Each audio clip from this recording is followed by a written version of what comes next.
पुन्हा जिंकण्याची तयारी तिथूनच करायची जिथे हरण्याची जास्त भीती वाटते। नमस्कार मंडळी, मी शुभांगी। आज एक नवीन उमेद, नवीन आशा घेऊन तुमच्यासोबत एक व्हिडिओ शेअर करायला आले।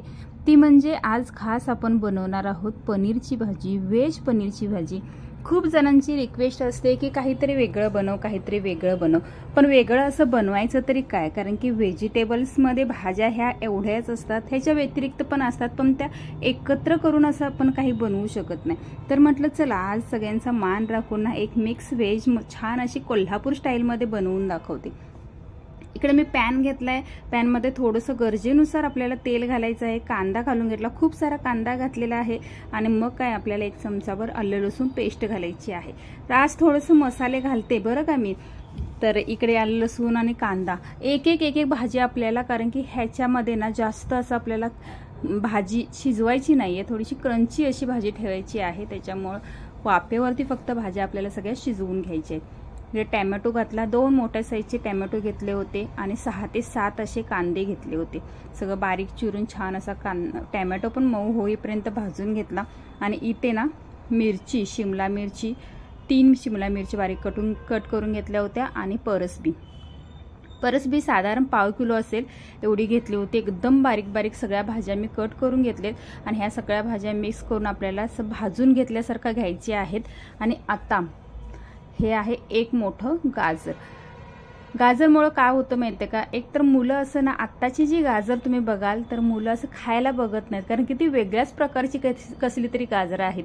आपण जी लहानपणापासून खात आलोय ना गाजर काही म्हणा, पण ती ना थोडीशी वेगळी होती, तशी आता नाहीयेत, कमी आहेत पण कमी आहेत। आणि ही जी आहेत ना ती मुलं खायला बघत नाहीत, म्हणून मी ना भाजीमध्ये अशी गाजर घालते आणि मुलांना खायला घालते। आणि इकडे मी 200 ग्रॅमचा पनीरचा एक तुकडा होता, तो असा पूर्ण सगळा किसून घेतला। तर हे सगळं ना आपल्याला सगळं अगोदर तयारी करून घ्यायचं। गॅस जो आहे तो मी बारीकच ठेवलेला आहे आणि ही सगळी आपली भाजीची तयारी बारीक गॅसवरती करून घ्यायची आहे। त्याच्यानंतर मग आपण मसाले मी काय काय घालणार आहे बघा।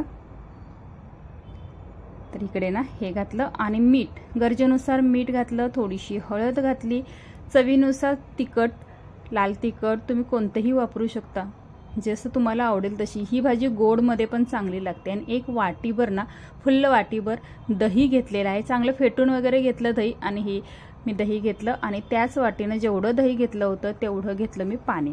बस एवढ्या याच्यावरती आपल्याला ही पूर्ण भाजी शिजवून घ्यायची आहे। मस्त होते, टेस्टी होते आणि खास करून तर भाज्या जास्त असल्यामुळे ना मुलांसाठी तर चांगलं आहे। तर चांगलं हे मिक्स वगैरे करून घेतलं आणि हे बघा आता मी केलाय मोठा गॅस। ह्या मोठ्या गॅसवरती आपल्याला ही एक 5 ते 10 मिनिटं भाजी ठेवून द्यायची आहे। थोडंसं ह्याच्यामधली जी परसबी आहे ना ती थोडीशी अशी अर्धी कच्ची शिजलेली अशी आपल्याला पाहिजे, जेव्हा दाताखाली येते ना तेव्हा मस्त लागते। तर त्याच्यामुळे तर इकडे ना हे बघा एक 5 मिनिटं झालेली आहेत आणि आपली भाजीला चांगला असा तर्रीवाली भाजी म्हटला तरी चालेल असा कट आलेला आहे। आणि भाजीतलं पाणी म्हणजे दही आणि पाणी होतं ना ते एकजीव व्यवस्थित झालेला आहे। भाजी आपली एकदम तयार आहे खाण्यासाठी।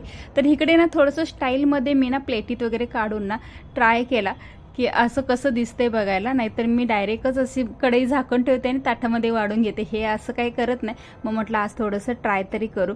तर आजची ही आमची सिंपलसी रेसिपी होती, कशी वाटली कमेंट करून सांगा आणि एक वेळ नक्की ट्राय करा, एकदम भन्नाट आणि टेस्टी होते। या सर्वजण खायला आमच्या कोल्हापूरची व्हेज भाजी खरंच स्वीट ना।